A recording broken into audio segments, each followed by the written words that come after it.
Vasudevaya. Om Namo Bhagavate Vasudevaya. Om Namo Bhagavate Vasudevaya. So we're looking at the wonderful Damodara Lila. Welcome all devotees. Thank you so much for joining us. I want to seek your good wishes and your blessings so that we can continue looking at this really divine pastime. It's such an important pastime, covered in 2 chapters in the Bhagavad Puran.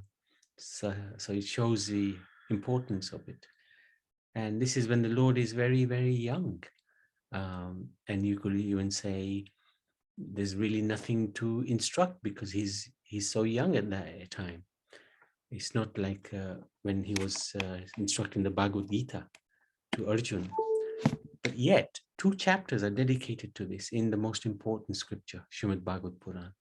So it shows how important this pastime is because of its sweetness, and there are many, many instructions from it as well. So we are looking at it verse by verse, chapters 9 and 10, and we are on text number 3 of chapter 9. Shomam vasapitu kati tate vibrati sutranadam putra snehasnatam pucha yogam chata kampam chasu bruhu rajavakrasha shama bhuja chalat kankano kundalecha shinam vaktram kabar vigla vigalan malati nirmama mantha. Translation: dressed in a saffron yellow sari with the belt tied about her full hips, Mother Yashoda pulled on the churning rope, laboring considerably, her bangles and earrings moving and vibrating, and her whole body shaking. Because of her intense love for her child, her breasts were wet with milk. Her face, with its very beautiful eyebrows, was wet with perspiration, and malati flowers were falling from her hair. Okay, thank you. So this is part of the churning pastime. So we can go through this. Seated on a choki, a low, generally square, multi-purpose platform that is most often used as a table or a seat, which can also serve as a table when one is seated on the floor. Yashoda Mai took up the rope, looped around the churning rod, which was within the churning pot, and began to pull. Right arm, left arm, right arm, left arm. So this is wonderful churning she's doing. And I do apologize if we've already been through this a couple of days ago, but I'm getting a little confused now because in the evening we're doing similar pastimes. So, but these pastimes are always ever fresh. So this is interesting because nowadays, this is one of the yoga exercises that one does when one is doing these pranayams, and I think Ram Baba's yoga exercises. He gets us to do this, or used to anyway. And in the old days, of course, they did it naturally by churning the yogurt. So now we're doing it artificially, but this is the Vedic tradition. All of this churning and everything gave great exercise to the body. At the same time, serving the Lord. The silken rope was entwined with gold and silver thread, and at each end was a golden handle to ensure a secure grip. Like other churning pots, it was made of fired clay, but unlike others, it was set with precious stones and decoratively painted with charming designs. It had to be special for Krishna.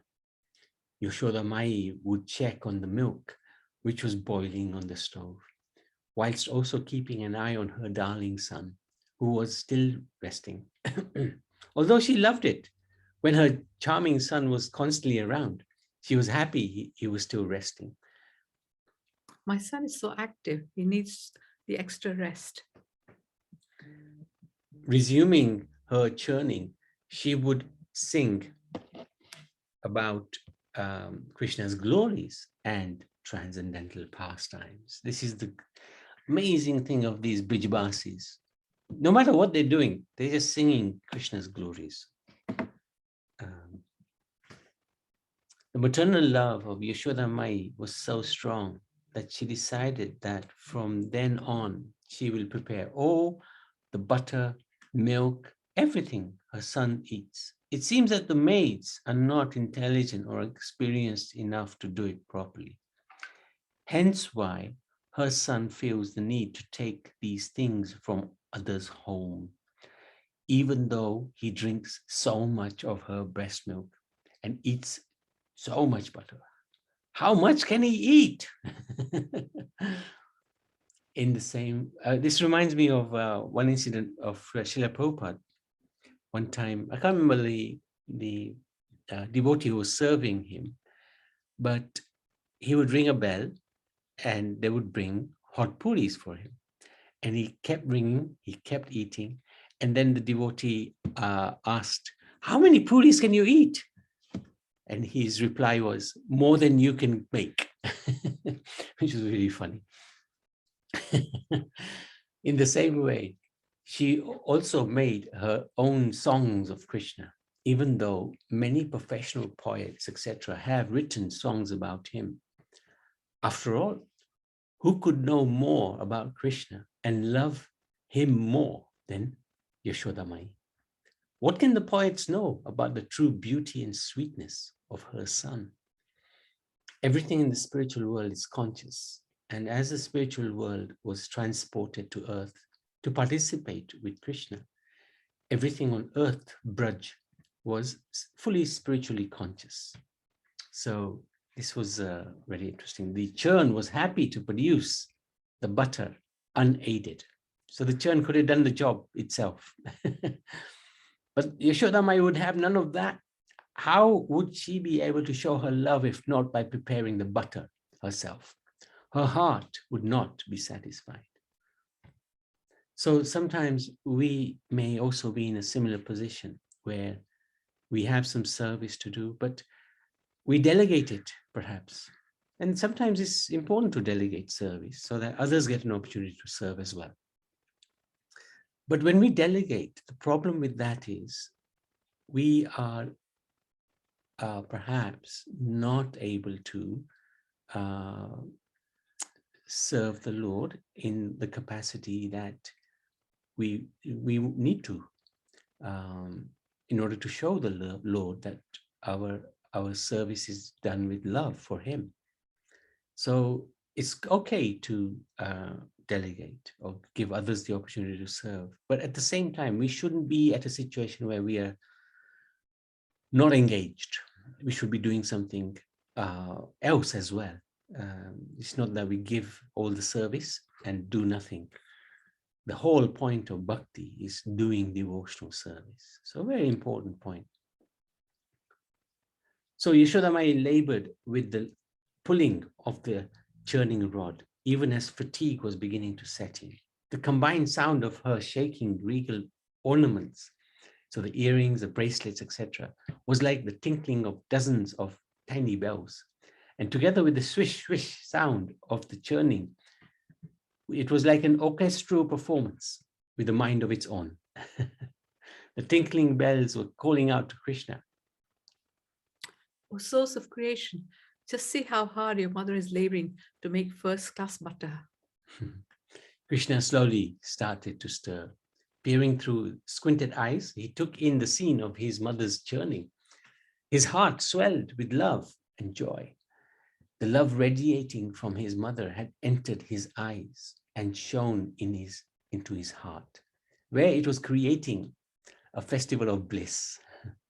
He was ready to crawl out of bed to embrace her. But at the same time, he was relishing, enjoying seeing his mother's full glory of devotion, whilst she was taking so much care to serve him by making first-class makhan. So Prabhupada often used to say, we shouldn't be too worried about seeing God, but we should act in a way that God can see us. So when we're doing service, we're giving the opportunity, if you like, to the Lord to observe us and see, are we doing it with love? And that's why when we do seva, we do it with full heart, full consciousness. So not grudgingly, or, oh, I've been made to do this. Actually, it's a great privilege to do any service, whether it's cleaning the toilets or doing puja on the altar. It's actually a great honor to serve the Supreme Lord. Okay. His mother glanced over to see if her darling son was awake. He quickly closed his eyes. She thought to let him sleep a little longer. And also the butter was still not quite done. Mother Yashoda continued her service and became completely engrossed in meditation upon her gorgeous little son through the singing of about his glorious pastimes. So this is from the Gopal Champu 1.8.4 by Jiva Goswami.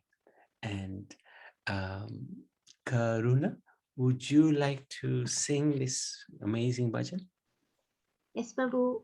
Thank you. Gopal Champu ki jai, Yashoda Maiya ki jai. Yay. Gokulapati Kula Tilakatam Masiha. Gokulapati Kula Tilakatam Masiha. Krita Sukrita Vraja Rachita Sukha Vraja Nayananandi Samiha Anandodbhava Janma Mahotsavanandita Gopasamaja Putanika Mriti Navamangalakhriti Valaita Gokula Raja Dhairya Nivartana Sakata Vivartanam Anubhavina Parita Satrinavartaka Vayunivartaka Paramesenanita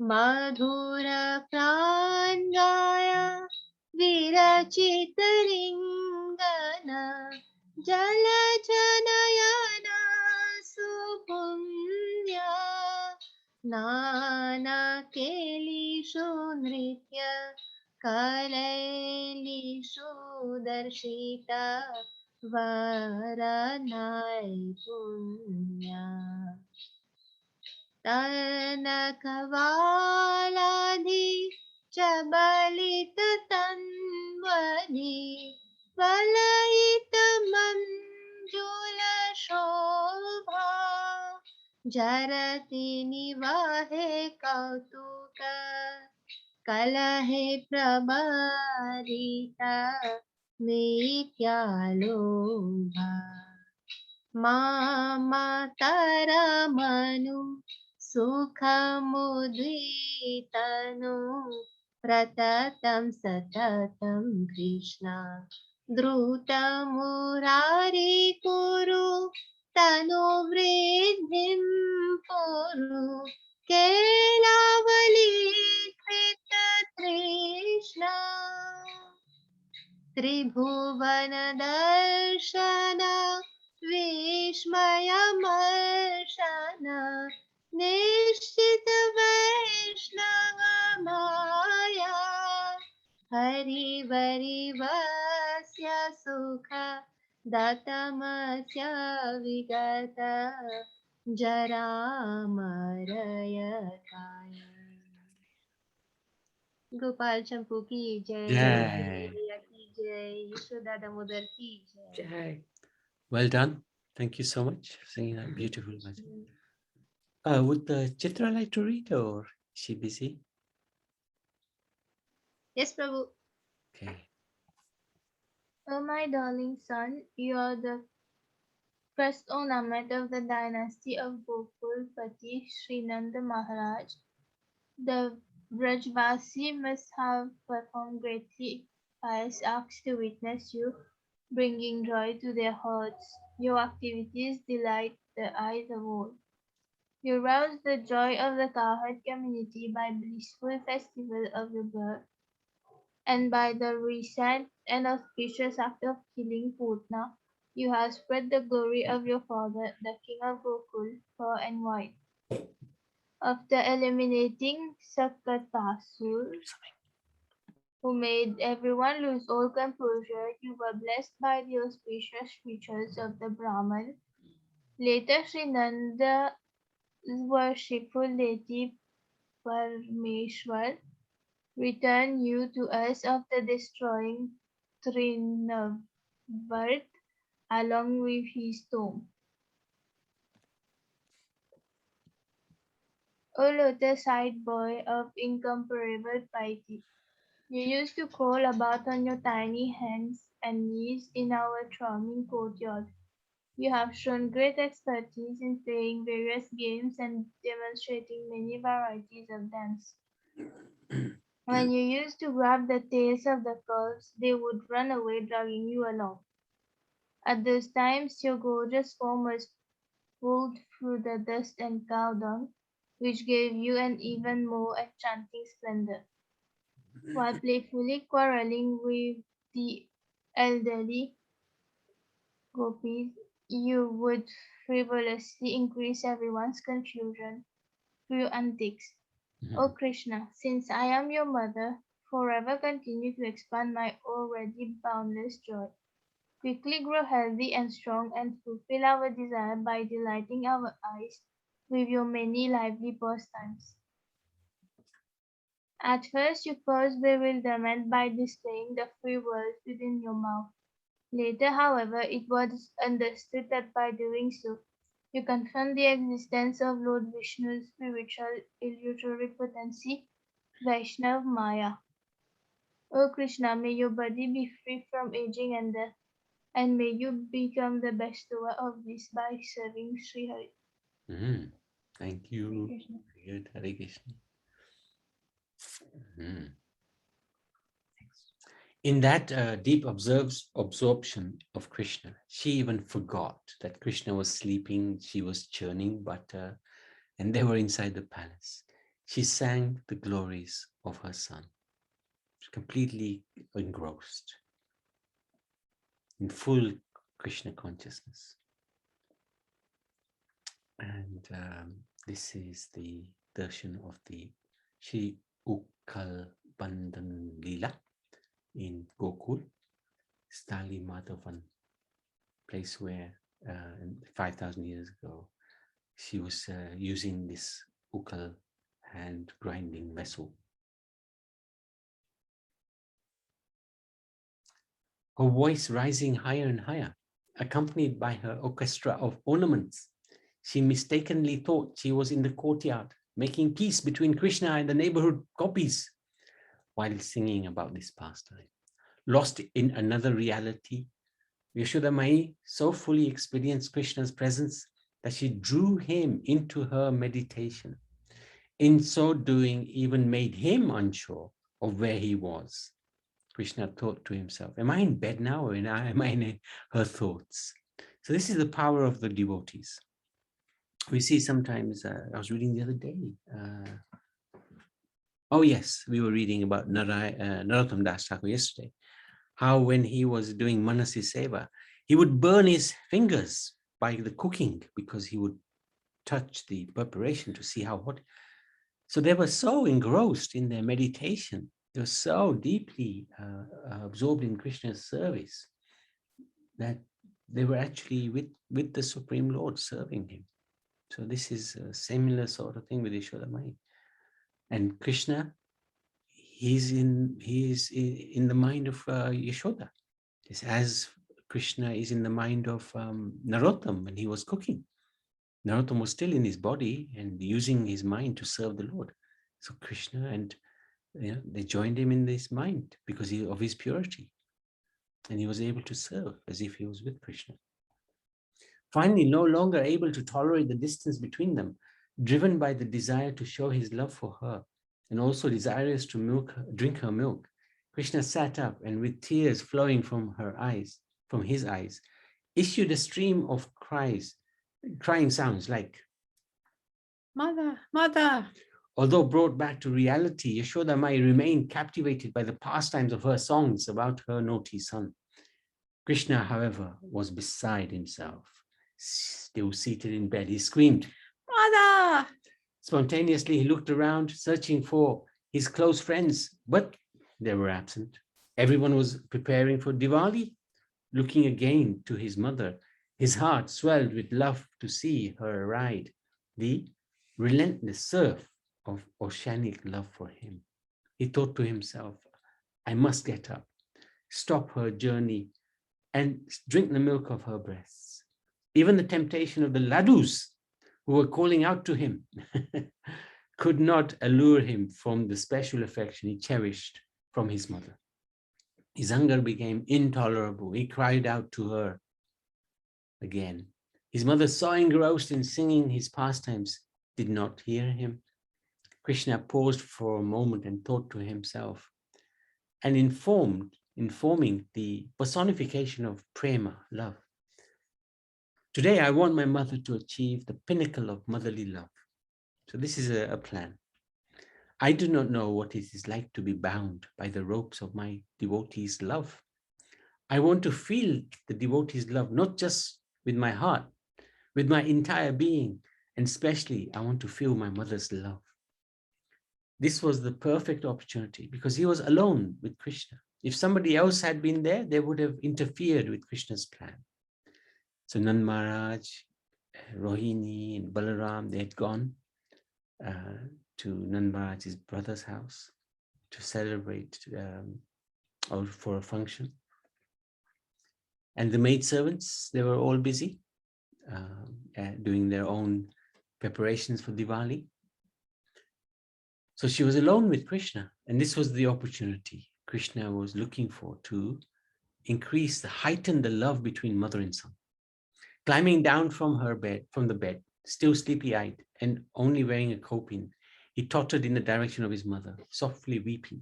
Finally, Yashoda Mai came to full external consciousness. From the corner of her eyes, she saw Krishna approach. Eager to relish his moods and movements, she did not greet him, but waited until he stood beside her, stretching his body, rubbing his eyes and murmuring, Mother, mother. Yashoda Mai didn't respond, still continuing her service to make makhan.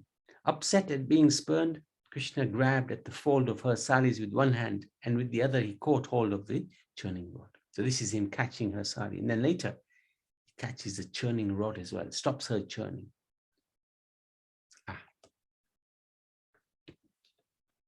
Okay, so we can continue with the pastime tomorrow with the next verse of the ninth canto, the ninth chapter. Are there any comments, any questions, anything you'd like to add, any pastime you've heard related to what we perhaps talked about today, like to share? You're welcome to do so. Prabhuji, Yes, yes, this internal consciousness is so important, but we are not, in spite of thinking about it, that I want to be internally connected with Krishna all the time. It doesn't happen. No. We forget so much about it, then we carry on with our activities. Yeah. And then we realize, oh, we are not connected with the Krishna. Yeah, very true. Very true. Very, very true. Because this in Kali Yuga, see, our training has never been there from the beginning, from a young age, when one is trained to control the mind. Later on, it becomes much easier. Much harder. When it's controlled. But when it's not controlled, later on, it becomes much harder. It's very true. And I mean, when we go to schools now, one of the things, if there's enough time, we ask the children to do the Om, meditation. Om, 5 times. And I always tell them before doing the meditation, watch your mind. See what the mind does. And if it goes anywhere, like to dinner or what's on the telly, bring the mind back. And keep doing that. So then at the end of the session, I always ask the children, did your mind go anywhere? And usually there's many of them would raise their hands and I would ask them, where did it go? Oh, I wonder what my baby brother is doing. Did you bring your mind back again? Some of them say yes, some of them say no, I carried on with my baby brother. So, and then we try to emphasize that this is the age, because they're 7, 8, 9-year-olds. This is the age to control your mind. If you control your mind will be your best friend. And how do you do that? When the mind tells you to do something, you don't do that. You focus on what you're supposed to do, your homework or your chores or whatever you're supposed to be doing. Yeah. And then once you finish it, then you can tell the mind, yes, let's do what we want to do. You want to do now. But for us, Krishna does give the formula of how to control the mind. And that is the practice and detachment. So that has to work for us. Practice means if it goes, you bring it back. And the time it goes is the chanting. As soon as you start chanting, the mind's going to play its tricks. So we know that. And that's the time when we especially vigilant and make sure that the mind doesn't get the better of us and we control it. And then sorry? Yes, in the last few days, ever since Niranjan Bhai passed away, it's been very difficult to thinking about more spiritual aspects rather than all the material things. It's very difficult to break away from that bond. Yeah, true. So trying to. Yeah, but what you're doing is you are assisting your sister in through very, very. Yes, I have to. Yes. Yeah. So, you have to account for that. That is what you're doing more than your duty. So you're helping a devotee through very difficult times. So Krishna will look upon that very kindly, Okay. But of course, Krishna does, explain the second aspect of how to control the mind, which is detachment. Yes. So yes, we are attached to this body and everything connected to it, but it's very temporary, and it will not help us to be attached to this world. So hence why, if we get into that mood, then the chanting becomes a little bit easier and our focus becomes a little bit better, But no doubt it is easy. Yes, sir. Sorry, not That's to okay. interrupt. You finished? Yeah. Okay, just to add to what you've been saying about regarding concentration, all that. I don't know if you hear my class on Sunday morning. I have to keep repeating because I see some of the ladies with a cup of tea, sipping away. When I say to them that close your eyes and concentrate on your pranayam or concentrate on what I'm saying. So it is so easily distracted, the mind. So yes, we have to train our mind. And I do say that our mind can be like a friend, if you train it as a friend or an enemy. So yes, I do see this on a Sunday morning. I keep repeating. Yeah. Okay. That's a good example, actually. Yeah, good example. Yeah, I've seen your guys. They're having gatia and jalebi and no, only joking. No. I know for sure. There's one lady. She always sipping away. I have pointed out that not to have any drink because then your focus is not on yoga. So at the end of the day, if you don't treat yourself to be doing what you should be doing, then you are cheating. Anyway, that's life, isn't it? People are people. Hare Krishna. Yeah, funny you say about that cheating. It just reminded me of what Trikal Prabhu was saying the other day. He was explaining that, we when we go to Vrindavan, we sort of cheat because we go, stay there for a few days, have darshan, and then we walk away, And really that's, in many ways, it's just cheating ourselves. From the service that we could perform for the Brijbasis, Yeah. So when we go to Vrindavan, we should actually do some practicals. And now we have Trikal there, who can actually guide us to do some real service. It's a fantastic opportunity, Yeah, it's a time factor. Yeah. It's a time factor as well, isn't it, for people who have to come back soon. Yeah. But we have longer time and dedicate some quality time for the service, then I think it will be so beneficial that the benefits are so many folds. Yeah. That's a very good point, because sometimes we say, I go to 1 day here, 2 days here. it's, as Jayanti just saying, it's like a tourist sort of visit and not really doing any practical seva which would please the Lord, you know. So, or even relishing the atmosphere and the, you know, the Mm. pastimes there.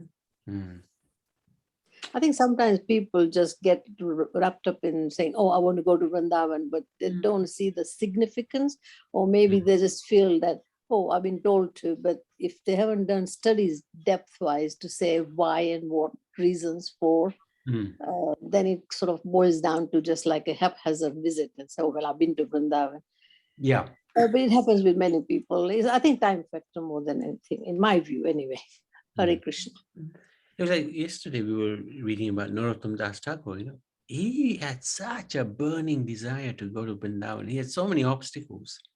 But that desire was so strong that Chaitanya Mahaprabhu came in his dream and said, don't worry, you will be going to Vrindavan. Just at the moment, act like you are a perfect householder. But don't worry, your opportunity will come. And for us, we have the opportunity to go to Vrindavan. But even with that opportunity, we don't necessarily make that effort. You know, that desire, that strong desire is so lacking. So it was a fantastic thing to read yesterday because Narottam Das Thakur showed, you know, the intensity that is required, you know, to become attached to the Lord and His Dham, and isn't it? Yes, it's a lot to do with ignorance as well. You don't know why you need to, you know, why you're going to Vrindavan. It's like a, you know, a tick list. Oh yeah, I've done that sort of thing. But yeah, we're not trained, or we are not given the knowledge. Yeah, I think next time we go, we try to spend a few extra days there, and you know, under the guidance of the devotees there, really try to do something a little bit more practical than what we normally do. So anyway, thank you so much for sharing, Naniben and Kamakshi. Anybody else, anything you'd like to share? Okay, so let's Damodara Lila ki jai, Jai. Yashoda Damodara ki jai, Kartik Mas ki jai.